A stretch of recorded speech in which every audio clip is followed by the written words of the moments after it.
en su propia casa, él tuvo la persecución. Sexta lágrima de José, Génesis 46, 29. Dice que cuando él ve a su papá, se echó sobre su cuello y lloró sobre su cuello largamente. Esa escena que les recuerda. Aquí vemos a un hijo en condición de riqueza, en condición de poder en Egipto, en condición de reconocimiento social, militar, económico, porque todas las naciones estaban yendo a Egipto. ¿Y con quién tenían que hablar? ¿Con el faraón para que les diera comida? No. El encargado de repartir el trigo y de decir a quién le daban, a quién no le daban, cuánto le daban, qué tan poquito, qué tan bastante le daban trigo, era José.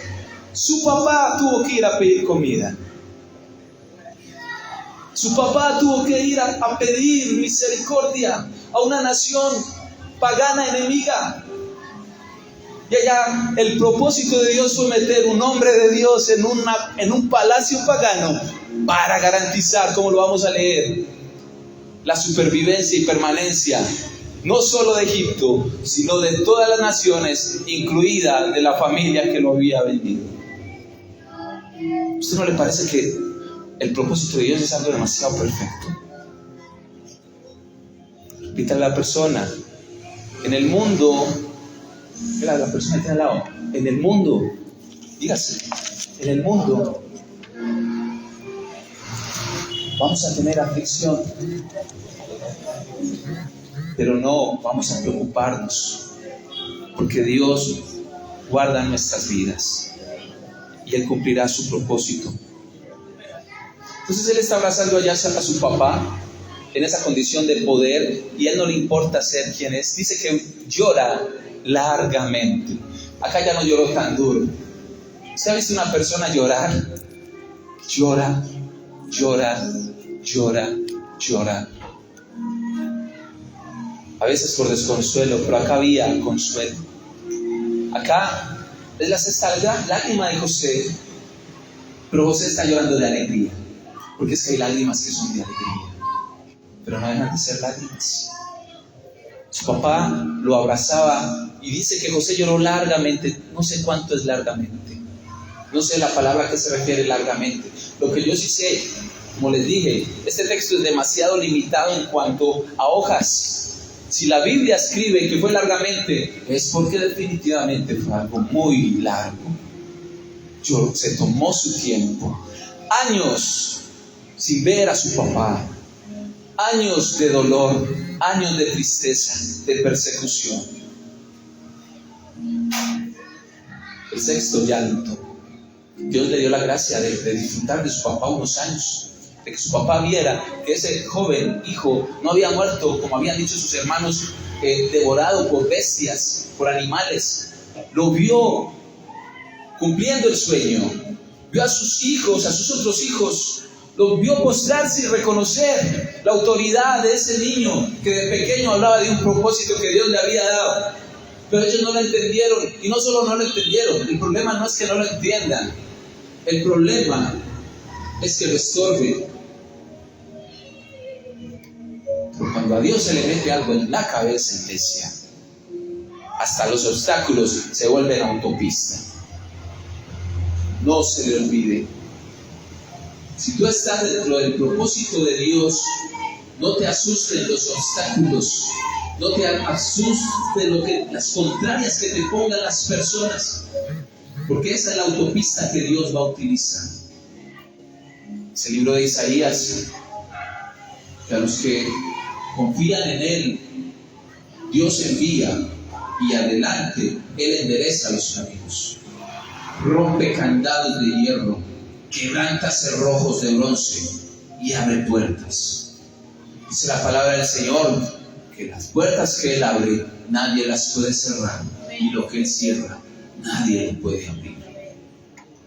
¿Te preocupa tu jefe? ¿Te preocupa la autoridad? ¿Te preocupa alguien que está haciendo por sus afanes egoístas, por sus celos o por su afán de poder, no sé, tantas motivaciones incorrectas que salen del corazón del hombre, si están estorbándote a tu vida, descansa en el Señor. Porque eso que hacen esas personas en tu contra es para que el cumplimiento del propósito de Dios se acelere.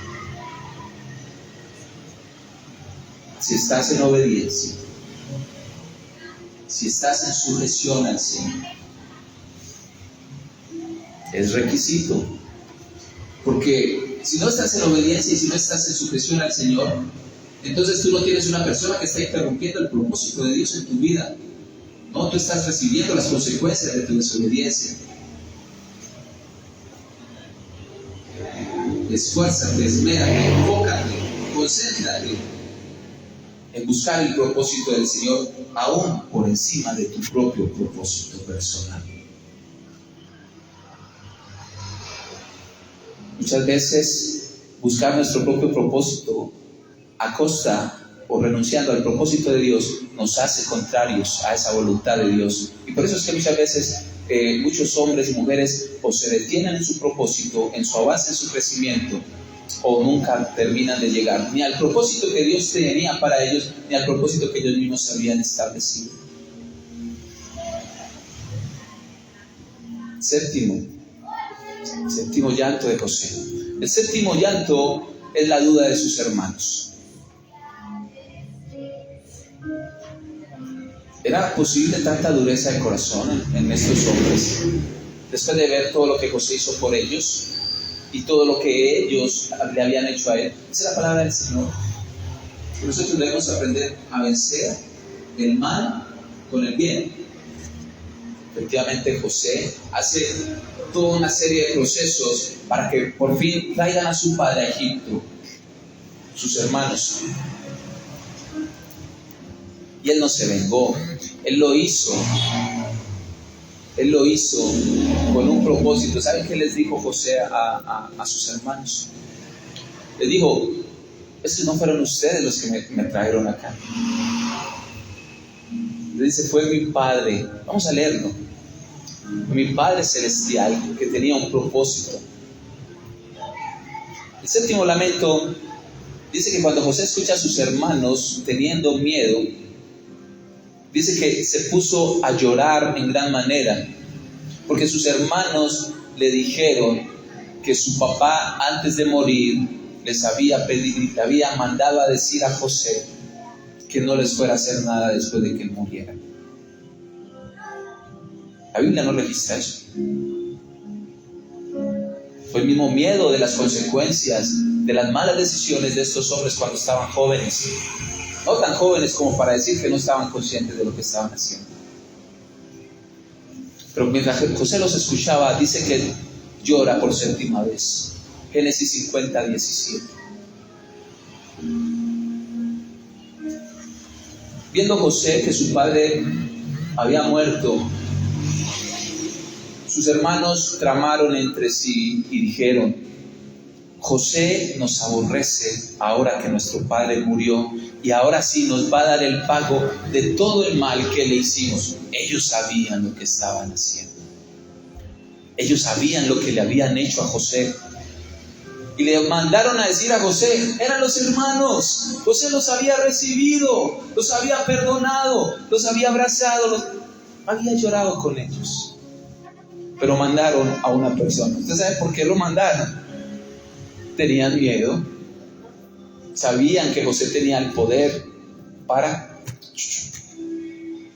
Y mandaron a otra persona. No fueron ellos, que eran sus hermanos. Y mandaron a decirle a José: tu padre mandó antes de que muriese, diciendo: así le van a decir a José: te ruego que perdones ahora la maldad de tus hermanos y su pecado, porque mal te trataron. Por tanto, ahora te rogamos que perdones la maldad de los siervos del Dios de tu padre. ¿Usted nota un detalle ahí? Están pidiendo misericordia en el nombre del Dios del papá, no en el nombre del Dios de ellos. No habían entendido el propósito que Dios estaba haciendo a través de José para esa familia.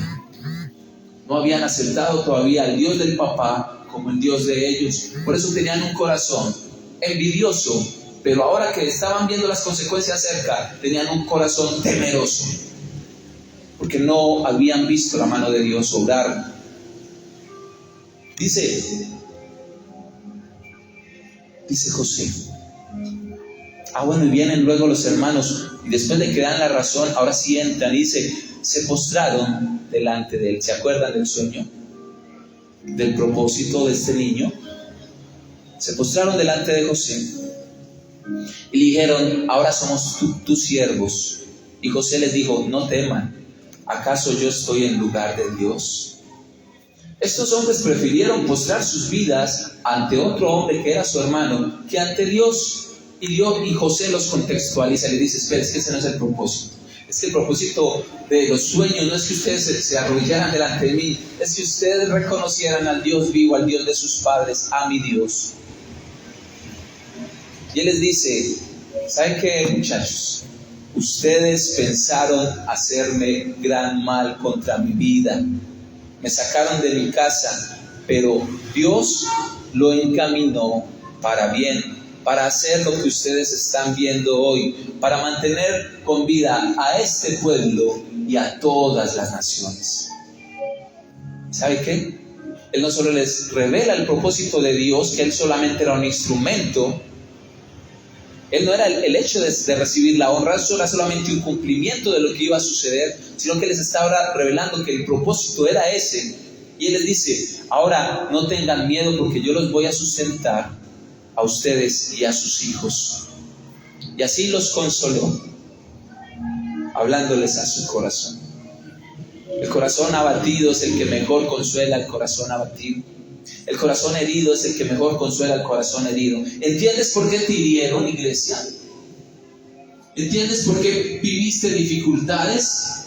¿Entiendes por qué te calumniaron y por qué te traicionaron? Porque como iglesia estamos llamados a ser sanados para salir a sanar. No se trata de ti, no se trata de mí, no se trata de tu nombre, se trata del propósito de Dios, que va a usar lo que viviste para consolar a otros. ¿Quién consuela mejor a un enfermo que a alguien que vivió o vive en enfermedad? Pues que en la iglesia cristiana que recibió a Jesús, el Cordero de Dios, no hay enfermos. Pero hay enfermos con esperanza, hay enfermos con convicción, hay enfermos con fe de que Dios puede cambiar, Dios puede sanar, y si no, sigue siendo Dios.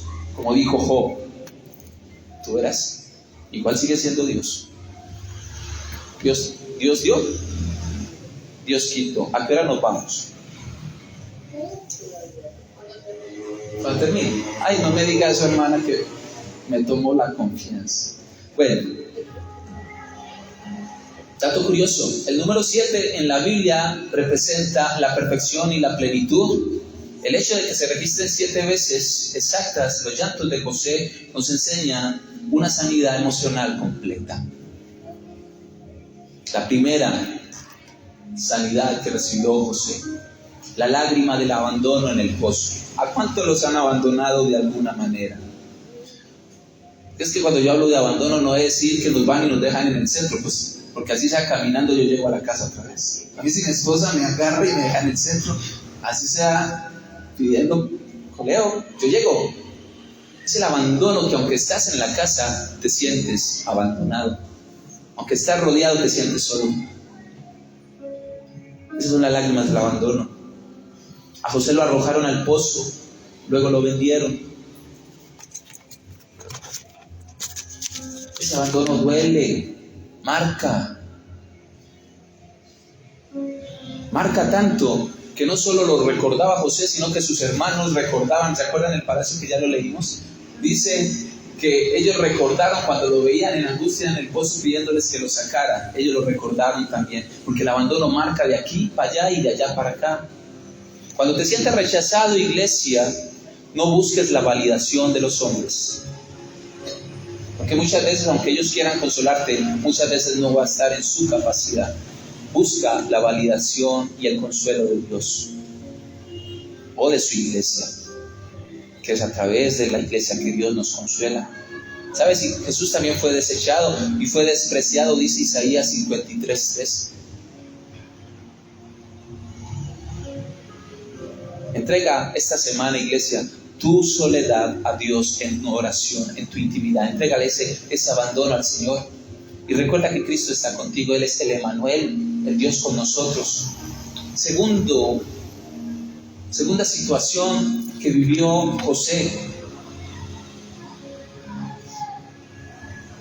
Segunda situación en su vida es la lágrima de la injusticia y la calumnia. ¿Alguien ha vivido injusticia en su vida acá en esta iglesia? Yo levanto la mano. Yo he recibido injusticia. ¿Alguien ha sido calumniado alguna vez? 3, 4 personas. O sea que los que no levantaron la mano fueron los que calumnian. No, esto es una calumnia. Dios reprenda al diablo. Los hijos de Dios hablan palabra de vida, no palabra de muerte. Estamos llamados a hablar, dice el libro de Proverbios, que aún con la boca se genera muerte. Entonces la lágrima de la injusticia y de la calumnia es cuando la falsa acusación de la esposa de Potifar lo lleva al calabozo. Ya José como que se estaba empezando a cuadrar, ya había comprado un carrito, ya tenía una casita, estaba ya comprando ropita de su gusto, ya no lo quedaban en la cárcel, no que ya le estaba yendo bien ahí con el general Potifar. Estaba progresando. Digo, ahora sí, ya el Señor va a empezar a cumplir su propósito. Pues no era así como José pensaba. Todavía el propósito de Dios estaba muy chiquitico ahí en esa casa de Potifar. El propósito era el palacio, no el cuartel.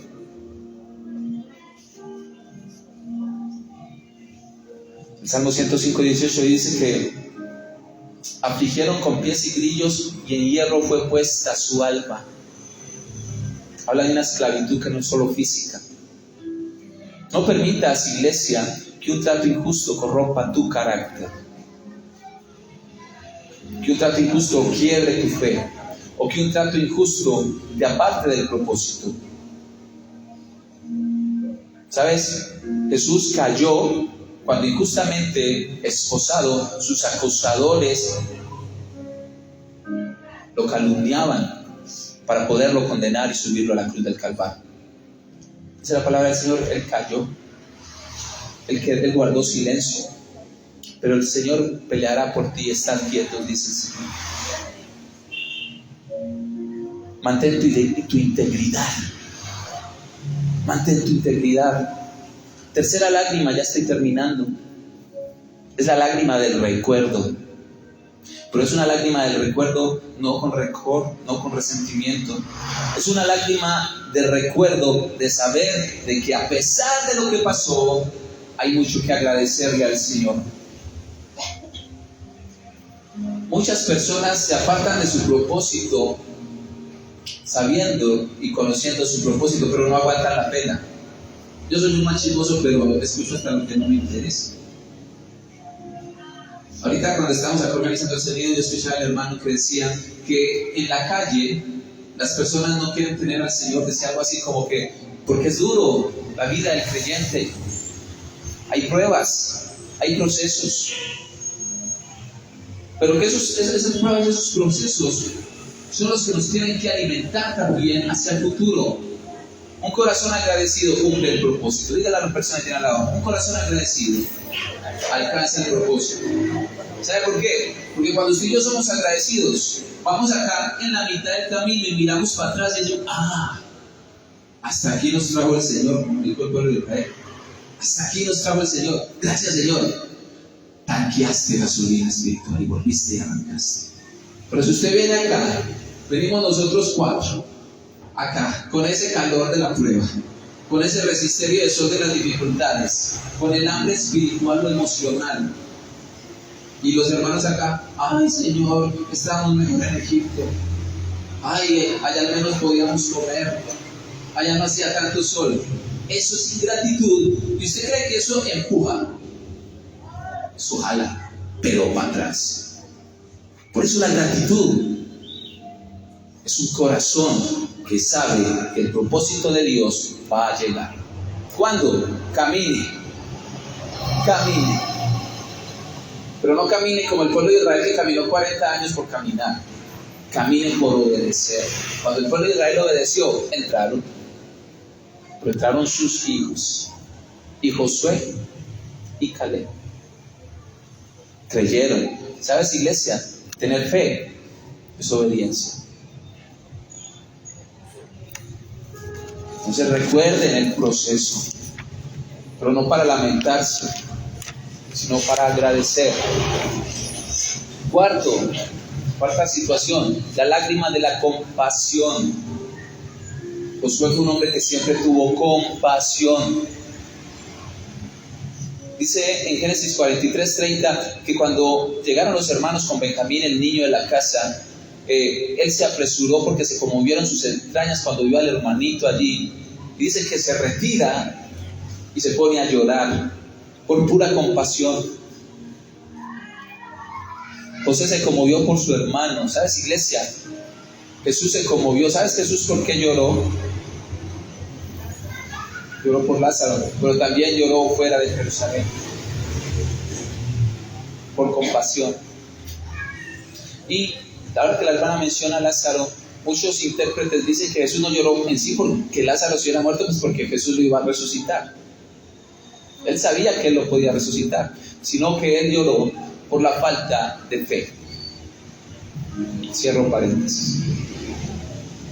José se conmueve por sus hermanos. ¿Usted se conmueve por las personas que le rodean, aún por aquellas que te han hecho daño, iglesia?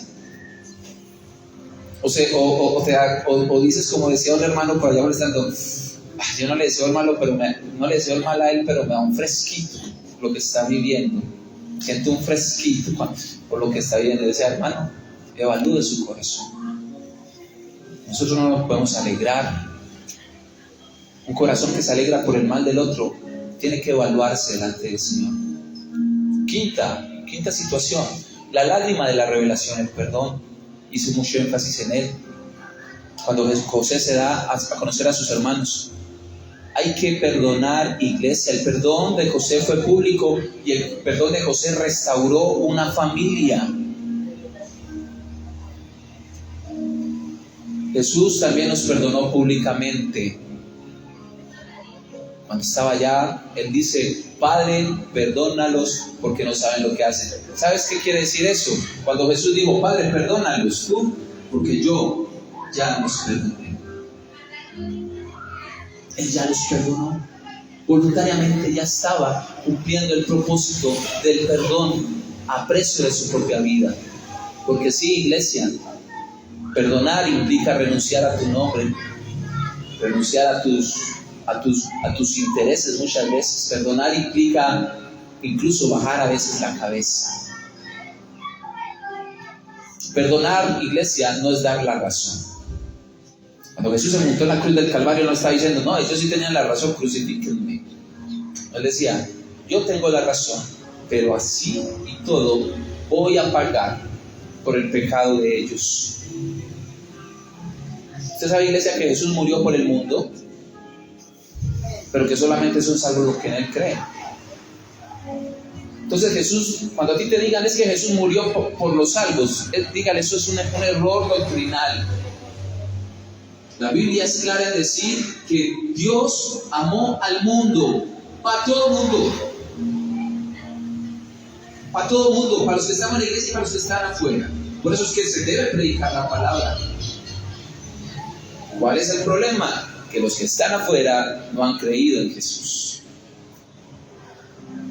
La medicina está puesta sobre la mesa, se mueren los que no se la toman. Eso no hace responsable al creador de la medicina. No sé si me hago entender. Perdonar es una decisión que comienza en ti. Hay personas que así usted los perdone, ellos le hicieron mal y vos los perdonas y ellos siguen con una joda para acá. ¿Les ha pasado? Tú solamente perdona. ¿Sabes, iglesia? Si tú tienes que revelarle tu perdón a alguien, búscalo esta semana. Si hay una brecha abierta en una relación con otras personas, búsquenlo. No espera que esa persona venga y le pida perdón, porque lo más seguro es que él está esperando lo mismo. Que usted vaya y le pida perdón. Y más si son personas que no conocen de Dios. Usted que conoce de Dios y del perdón de Dios, haga el favor, vaya pues. Tome aire, hermana. Tome aire. Es que yo le estoy diciendo que es fácil. Le dije, vaya pues, porque hay que darle impulso. A mí a veces me toca agarrar impulso. Y a veces el Señor me manda y yo, vaya, y yo voy, vaya. Y empieza el orgullo, y empieza el recuerdo, y empieza la justicia, porque es que yo soy el que tengo la razón, pero vaya. Jesús dice, y es que yo no tenía la razón cuando me monté en la cruz del Calvario, por ti. Él tenía la razón. Filipenses 2 no está en los apuntes, pero me lo trae el Señor. Filipenses 2 dice que Jesús no escatimó el ser igual a Dios como cosa que aferrarse, sino que dejando su trono y tomando forma de siervo, vino, se hizo hombre, sirvió andando en la tierra, se montó en la cruz voluntariamente, puso su vida y fue crucificado, recibió muerte de cruz. Hay justicia en ello. Pues si vamos a hablar de Jesús, en defensa de Jesús, no hay justicia, pero fuimos justificados por ese sacrificio. Era necesaria la sangre, y no fue la suya, no fue la mía, fue la de Jesús. Sexta lágrima, la lágrima de la restauración. Perdonar libera. ¿Sabes quién es el primer beneficiado del perdón? El que lo entrega, no el que lo recibe. Dios no se beneficia de tu perdón. Él espera tu perdón porque Él ya te perdonó. Cuando tú perdonas, tú eres el primero que gana. Ya lo han usado en muchas predicaciones, que esta no sea la excepción. El rencor es un veneno que yo me tomo esperando que se muera al que le tengo rabia. No, pues si usted toma el veneno, usted que muere. Ninguna raíz de amargura haya en tu corazón, dice la palabra del Señor. Que ninguna raíz de amargura brote. Ojo esa palabra, brote. Lo que brota tiene vida. Lo que brota crece. Lo que brota invade. O sea que un resentimiento que usted tenga ahí, échele agua, échele jabón. Y dígale a Cristo que lo ayude. Dígale al Espíritu Santo de Dios que lo convenza, que le muestre, que le enseñe. Y entrega ese perdón. Porque el perdón se entrega con un fruto del Espíritu Santo que se llama el amor. Hay otro fruto del Espíritu Santo que está involucrado, que es la benignidad. Hay otro fruto del Espíritu Santo que está involucrado en el perdón, que es la fe. Porque yo sé que Dios hará justicia. Hay otro fruto del Espíritu Santo que está relacionado con el perdón, que es la mansedumbre. Hay otro fruto del Espíritu Santo de Dios que está relacionado con el perdón, que es la templanza. Y si sigo enumerando todos los frutos o el fruto del Espíritu Santo de Dios en sus variaciones, que son complementarias y en una unidad, nos llevan a perdonar. Si tú no perdonas, si tú tienes resentimiento, y discúlpeme que se lo diga así de crudo, tú no tienes el fruto del Espíritu Santo de Dios. Puedes tener el Espíritu Santo de Dios, porque si recibes a Jesús, Él nos envía su Espíritu Santo. ¿A quién le vas a dar el gobierno de tu vida? Un hombre de Dios no puede guardar rencor. Un hombre de Dios debe tener un corazón sano, pero no por sus fuerzas, no porque es muy bueno, sino porque el Espíritu Santo de Dios es el que gobierna sobre él mismo, sobre su ego, sobre sus propios intereses personales. Todos los frutos del Espíritu Santo de Dios tienen que ver con el perdón. Porque para el perdón, todo eso se necesita. Sexta lágrima, la de la restauración, cuando se abraza con su papá.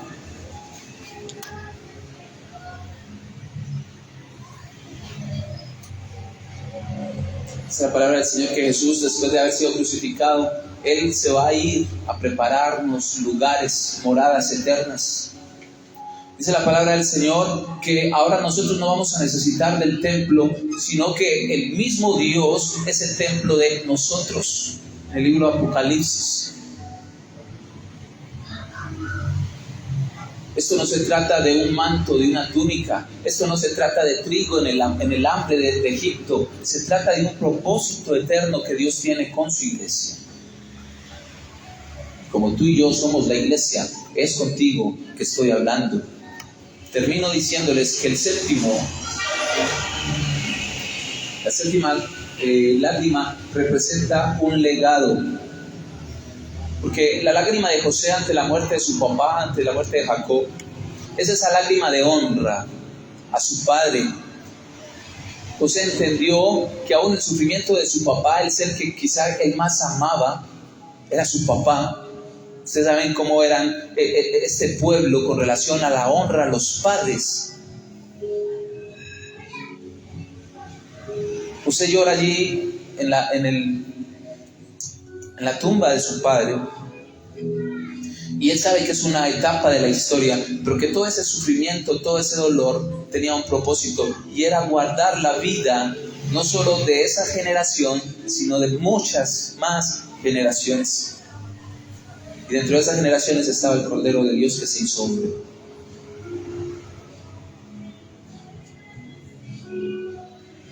Dice la palabra de Dios que cuando Jacob muere, José se inclina sobre su rostro y llora sobre él y lo besó.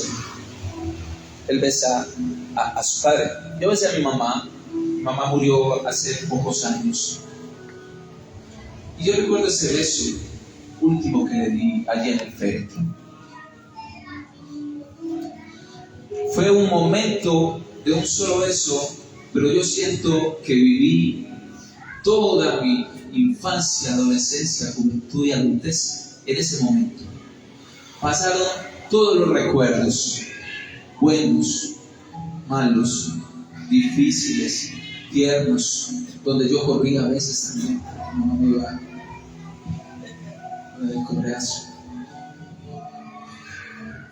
Cuando leí este pasaje recordé el beso de mi mamá, y yo creo que José también pasa esos años en donde no solo estuvo con su padre, sino que le arrebataron años de vida con su papá.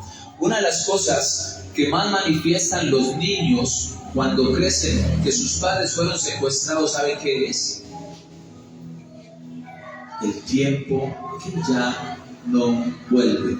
Ellos dicen literalmente a estos programas de, se me va la palabra, de recompensa, de compensación, que les tratan de pagar con plata aquellas situaciones que emocionalmente nos afectó.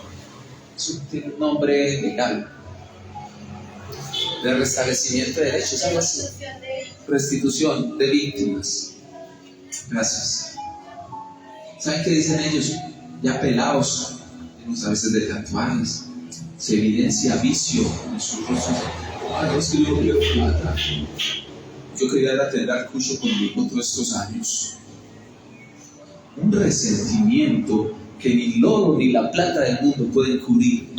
Solo una decisión. Esa decisión es perdonar. Porque perdonar llorando también es posible. Se puede perdonar, iglesia. En conclusión, las lágrimas de José no fueron en vano. Cada una de ellas regó el camino del propósito hacia la preservación de una familia. Y la reflexión que hoy les quiero dejar para finalizar es: Dios no va a desperdiciar tus lágrimas. Él las guarda, según el Salmo 56:8, en una redoma. Él las está conservando. Él las usa para regar tu propósito y alimentar ese propósito. Si hoy, iglesia, te sientes en el pozo, en la cárcel, o en medio de la calumnia, o en medio de la injusticia, quiero recordarte algo, y es que al final de la historia, José perdonó, y solo al perdonar fue que vio la gloria completada. El tabernáculo de Dios con los hombres, dice la palabra del Señor en Apocalipsis 21:3-4, escuchen qué bonito. He aquí el tabernáculo de Dios con los hombres, y Dios morará con los hombres, y ellos serán su pueblo. Dios mismo estará con ellos, con su Dios. Dios enjugará, haga así.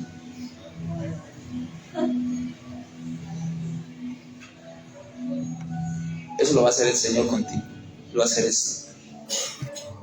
Dios enjugará toda lágrima de los ojos de los hombres, y ya no habrá muerte, ya no habrá dolor, ya no habrá tristeza, no habrá llanto, no habrá angustia, no habrá ni clamor, porque ya todas esas cosas pasaron. Sabemos que José tuvo sus hijos allá y murió en Egipto. Llegó a Egipto como esclavo, pero salió como un rey amado. Oremos. Padre Celestial, te damos gracias en esta hora. Te damos gracias. Nos acercamos ante tu presencia, Señor, con un corazón rendido, reconociendo que tú eres el Señor. Y al igual que José, Señor, muchas veces nosotros caminando incluso por valles de sombra, de muerte y de lágrimas y de persecución, Señor, reconocemos que nos hemos sentido que hemos sufrido. Muchas veces hemos querido soltar la toalla, Señor, pero tú nos has sanado. Y en ese momento tu Espíritu Santo con su poder sana las heridas y nos da nueva fuerza, porque tu poder, Señor, se perfecciona en nuestra debilidad. No importan las traiciones, porque el Hijo de Dios también recibió traiciones. Nada endurecerá nuestro corazón, porque el Hijo de Dios guardó siempre su corazón y habló siempre de amor y perdonar. Él mismo dice que si Él quisiera, Él llamaría ángeles para bajarlo de la cruz, pero su propósito era morir en esa cruz. Te pedimos, Señor, que así como a José nos des un espíritu de perdonar, para que nuestras lágrimas, Señor, de dolor se transformen en lágrimas de libertad y también sean de bendición, incluso para aquellos que nos hirieron. Señor, que nosotros no busquemos venganza, sino que nosotros podamos ver tu mano soberana detrás de cada proceso, entendiendo que es para salvación de muchos y no es para condenar a pocos. Entendemos, Señor, que lo que otros planearon en contra de nosotros, tú lo encaminarás para nuestro bien y para bendición de muchos. Padre, guarda nuestras lágrimas en tu redoma como lo has prometido. Enjuga nuestras lágrimas, Señor, enjuaga nuestras lágrimas en tu mano, porque nuestras vidas descansan en el hueco de tu mano que tiene un propósito perfecto y lo vas a cumplir, lo vas a hacer. Señor, en esta mañana yo ruego que fortalezcas al que está cansado, que fortalezcas al que necesita perdonar, que lo ayudes, Señor, a perdonar a ese papá, a esa mamá, a ese amigo, a esa pareja, Señor, a ese hijo, a ese vecino. Ayúdale, Señor, a perdonar. Ya entendemos la razón de por qué es importante perdonar, por qué es importante para el perdonador entregar ese perdón. Creemos y declaramos en tu nombre, Señor, que nuestra temporada de llanto está preparando el terreno para una cosecha de alegría y del cumplimiento de tus promesas y de tu voluntad eterna. Lo declaramos y lo creemos por lo que Cristo Jesús hizo en la cruz del Calvario, por lo que nos enseñó y por lo que nos recuerda su Espíritu Santo. En el nombre poderoso de Cristo Jesús, quien también lloró por nosotros para darnos vida eterna desde la cruz del Calvario. Gracias, Dios. Dale un abrazo a la persona que tienes al lado, consuélala y dile: esas lágrimas el Señor las guarda. Que Dios te bendiga, iglesia. La paz